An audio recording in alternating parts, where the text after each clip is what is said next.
Okay okay. Hello, നമസ്കാരം നമസ്കാരം നമസ്കാരം. അന്ന് കണ്ടതും പോകണമെന്നുണ്ട്. ഞാൻ നേരത്തെ ഏറ്റ കുറെ പരിപാടികളുണ്ട്. പക്ഷെ ഈ ക്യാമ്പയിൻ ആയതുകൊണ്ട് തീർച്ചയായിട്ടും MLA പങ്കെടുത്തില്ലേ, പിന്നെ ഇതിൽ ആരാ പങ്കെടുക്കുക? ലഹളയ്ക്കെതിരെ. പ്രസിഡന്റ് വളരെ സന്തോഷം. Thank you thank you thank you. അപ്പോൾ അങ്ങ് ഇതിനെക്കുറിച്ചൊരു അഭിപ്രായം കൂടെ പറഞ്ഞു. അല്ല, ഇത് അതിഗംഭീരമായ ഒരു ക്യാമ്പയിനാണ്. കേരളീയ സമൂഹത്തിൽ പ്രായവ്യത്യാസമില്ലാതെ, മറ്റൊരു ഭേദവുമില്ലാതെ, ജാതി മതഭേദമോ ഒന്നുമില്ലാതെ എല്ലാവരും ഒരുപോലെ ഏറ്റെടുക്കേണ്ട ഒരു മഹത്തായ ക്യാമ്പയിനാണ്. കേരളത്തിൽ വർത്തമാനകാലത്തെ ഏറ്റവും വലിയ പ്രതിസന്ധി നമ്മൾ അനുഭവിക്കുന്ന ഇതാണ്. ഇതിനെ മറികടക്കുക, ഇതിനെ അതിജീവിക്കുക എന്നത് കേരളത്തിന്റെ നിലനിൽപ്പിനും മുന്നോട്ട് പോക്കിനും അനിവാര്യമാണ്. അതിന് താങ്കളുടെ ഈ ശ്രമവും ഏറെ ഗുണകരമാവും. എല്ലാ ആശംസകളും അങ്ങയുടെ തിരക്കിലേക്ക് ഇറങ്ങിക്കൊള്ളു. അപ്പോൾ നമ്മുടെ CI ദേശീയ തലത്തിൽ ശ്രദ്ധിക്കപ്പെട്ട പോലീസ് സ്റ്റേഷനല്ലേ ആലത്തൂർ? അതെ സാർ, അതിന്റെ വാർത്തയൊക്കെ നമ്മൾ വായിച്ചിരുന്നു. അന്ന് അങ്ങയുടെ ചിത്രമൊക്കെ ഞാൻ നോക്കിയിരുന്നു. എന്താണ് ഈ പോലീസ് സ്റ്റേഷന്റെ പ്രത്യേകത? എന്തായാലും കാണണം സാർ. എന്തായാലും ഒരുപാട് സന്തോഷം സാർ. ഇത് ആലത്തൂർ പോലീസിന്റെ ജോലി കൂടുതലാണെന്ന് പുറത്തുള്ളവർ പറയും ചെയ്തു. ആണ് സാർ, ആണ് ഞങ്ങളുടെ ഒരു സ്നേഹം sir. Thank you sir. Thank you sir. ഒരുപാട് പണിയെടുക്കുന്ന അറിയുന്നു, അല്ലെങ്കിൽ ദേശീയ തലത്തിലൊക്കെ ഇങ്ങനെ ശ്രദ്ധിക്കപ്പെടാൻ അത്ര എളുപ്പമല്ല.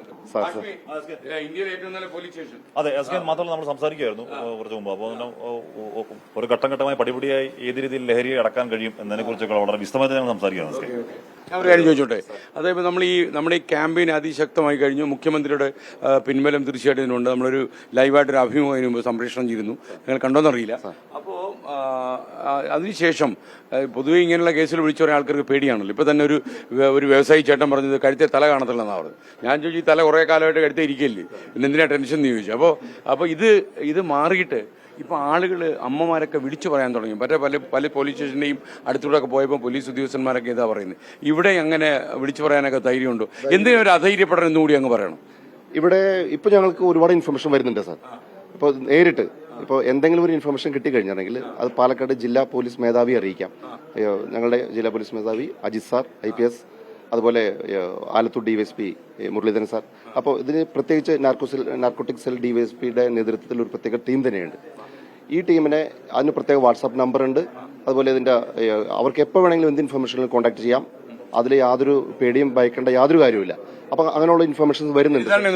തല കാണത്തില്ല, ഇല്ല, അങ്ങനെ ഒരു തെറ്റിദ്ധാരണയും വേണ്ട. അത് വളരെ കോൺഫിഡൻഷ്യൽ ആയിരിക്കും. ഒരുപാട് സ്നേഹിക്കുന്ന മനുഷ്യനാണ്, അതുകൊണ്ടാണ് അദ്ദേഹം സാർ. അപ്പൊ ഇൻഫർമേഷൻസ് വരുന്നുണ്ട് സാർ. ഇപ്പോൾ കുട്ടികൾ തരുന്നുണ്ട്, അമ്മമാര് തരുന്നുണ്ട്, വീട്ടമ്മമാര് തരുന്നുണ്ട്. എല്ലാ തുറകളിൽ നിന്നും ഞങ്ങൾക്ക് വിവരങ്ങൾ കിട്ടുന്നുണ്ട് സാർ. അപ്പൊ അതിനുള്ള ശക്തമായ നടപടികൾ ഞങ്ങൾ ചെയ്യുന്നുണ്ട്. Okay, anyway thank you. നിങ്ങൾ ഒരിക്കൽ കൂടി നിങ്ങൾക്ക് നിങ്ങളുടെ സ്റ്റേഷൻ അഭിനന്ദനങ്ങൾ. താങ്കൾക്കും താങ്കളുടെ സഹപ്രവർത്തകർക്കും അഭിനന്ദനങ്ങൾ. നിങ്ങളൊക്കെ ഹാപ്പിയാണെന്ന്? തീർച്ചയായും ഹാപ്പിയാണ്. ഇങ്ങനൊരു അഭിമാനകരമായ മുഹൂർത്തം നിങ്ങളുടെ ജീവിതത്തിൽ ഉണ്ടായ സന്തോഷം. ഇവിടെ പോലീസ് സ്റ്റേഷനിൽ, ഈ സ്റ്റേഷനിൽ പ്രത്യേകിച്ച് പണിയെടുക്കാൻ പറ്റിയത് സന്തോഷം. ഒരാളെ വിടരുത്. വളരെ സന്തോഷമുണ്ട്. കാര്യം ഈ കുട്ടികളോട് ഇത് 7ാം ക്ലാസ്സിൽ പഠിക്കുന്ന ആൾക്കാരൊക്കെ MDMAക്ക് അഡിക്റ്റ് ആകുന്നു എന്ന് പറഞ്ഞാൽ നമ്മുടെ നാടിന് ഒരു ക്ലാസ് വന്നു. ഒരു കാര്യം കൂടി പറഞ്ഞല്ലോ സാർ. ഇപ്പോ നമ്മൾ സെൻസിറ്റൈസ് ചെയ്യേണ്ടത് സാധാരണ ഇതുവരെ ഞങ്ങൾ ചെയ്തിരുന്നത് കോളേജ് ലെവലിലും അതുപോലെ +1 +2 അങ്ങനെയുള്ള ലെവലാണ്. പക്ഷേ ഏറ്റവും ഒരു ഭയാനകരമായിട്ടുള്ള റിയലൈസേഷൻ വരുന്നത് ഇത് ഇപ്പോൾ കഴിഞ്ഞ ദിവസം ഒരു 4ാം ക്ലാസ്സിലെ കുട്ടിയെ അടക്കം അവനേതിലകരി ഉപയോഗിക്കുന്നത് ഈ ഏറ്റവും ആ ലെവലിലുള്ളത് വരെ യൂസ് ചെയ്യുന്നുണ്ടെന്ന് ഞങ്ങൾ. ഹൈബ്രിഡ് കഞ്ചാവിന്റെ സാധ്യത ഇവിടെ ഉണ്ടോ?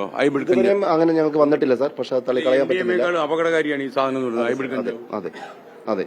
അപ്പൊ നമ്മൾ ഇതിനുള്ള 4ാം ക്ലാസ്സുകാരെന്നുള്ള ഞാനിത് 7ാം ക്ലാസ് വരെ നിന്നുള്ളായിരുന്നു. അതുകൂടി വേണം സാർ നമുക്ക്. അപ്പൊ ഏറ്റവും താഴെത്തട്ടിൽ വളരെ ചെറിയ കുട്ടികളല്ലേ? അതെ. അതുപോലെ തന്നെ LKG മുതൽ ഞാനിപ്പോ ഇദ്ദേഹത്തോട് ഈ ചെറിയ ഇപ്പൊ ഈ കൂട് പോലുള്ള ചില മിഠായി ചില സ്ഥലത്തൊക്കെ നമ്മൾ കണ്ടു. ആ മിഠായിയുടെ വിതരണം ആലത്തൂരിൽ നടക്കുന്നുണ്ടോ? ഇവിടെ ഇതുവരെ കണ്ടിട്ടില്ല സാർ. പക്ഷേ ഈ കൂട അങ്ങനെയുള്ള കാര്യങ്ങൾ നമുക്ക് കേസുകൾ കണ്ടിട്ടുണ്ട്. പക്ഷെ ഇവിടെ നമുക്ക് ഇതുവരെ കണ്ടിട്ടില്ല. പക്ഷെ നിങ്ങൾ 24 hours കണ്ണു തുറന്നിരിക്കാം. ഉണ്ട് സാർ. ഞങ്ങൾ അതിശക്തം, എന്നാലേ മറ്റുള്ളവർക്ക് ഉറങ്ങാൻ പറ്റൂ. അതെ. ഇവിടുത്തെ നാട്ടുകാരുണ്ട്, എല്ലാവരും ഞങ്ങളുടെ കൂടെ സഹകരിക്കുന്ന ആളുകൾ തന്നെയാണ്. അഭിപ്രായ വ്യത്യാസത്തിന്റെ ആവശ്യമില്ല, ഒരു അഭിപ്രായ വ്യത്യാസമില്ല സാർ. അപ്പൊ എല്ലാവരുടെയും ഏറ്റവും കൂടുതൽ സഹകരണം വേണ്ടത് പൊതുജനങ്ങളുടെ ഭാഗത്തു നിന്നാണ്. അതുണ്ട്. അത് കൂടുതൽ ചെയ്യേണ്ടതുണ്ട്. പേടിച്ചു നിൽക്കാൻ ഇവിടെ ഒരു പേടിക്കുന്ന കണ്ട കാര്യമില്ല. chance ഇല്ല, അത് ചെയ്യരുത്. അതിന് ഞങ്ങൾ പറയുന്നത് അറിയോ, വീര് ഒരുപാട് തവണ മരിക്കും, ധൈര്യവാൻ ഒരു തവണ മാത്രം, അല്ലേ? ആഷ്മി അതിലാ വിശ്വസിച്ചു. സാർ അതെ. അപ്പൊ അതായത് ഇന്ത്യയിലെ ഏറ്റവും നല്ല പോലീസ് സ്റ്റേഷൻ എടുക്കപ്പെട്ട ഈ സ്റ്റേഷന് ഇവിടെ ഒരു ഇതായിട്ട് സൂക്ഷിക്കാൻ വേണ്ടി അങ്ങേക്ക് ഒരു താങ്ക് യു എന്റെ മോഹവില പറഞ്ഞ അങ്ങ് ഞെട്ട്. 500 കോടി എന്റെ മോഹവില, ഒറിജിനൽ വില 350 രൂപ. അപ്പൊ ഒരാൾക്കൂടെ നമുക്കിത് കൊടുക്കാം. അങ്ങനെ തന്നെ